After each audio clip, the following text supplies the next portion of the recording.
我喺佛山市嘅比賽有好多嘅，所以但係裁判都好多啦，裁判都好多啦。你要有時佢而家係好公正，佢會每到有嗰啲係真係協會搞嘅比賽啦，佢會發公告出嚟填表做實習，咁樣就先到先得咁樣。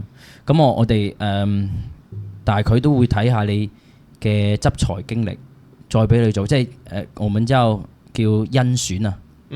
會揀人出嚟咧，即係唔係你話你想去就可以咁樣，佢係分地區性嘅。咁3級咧，你可以將佢睇作係係啊，頂你個肺！國家3級咧，你可以將佢睇作係自己個我哋叫鎮啦、街道啦咁樣，我哋嘅鎮咁樣。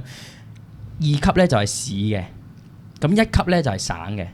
咁國家級咧就係成個國家級啦咁樣，即係你而家如果你係3級嘅話咧，你唔可以去第二啲地方執裁，冇錯，你要升級慢慢上咁樣。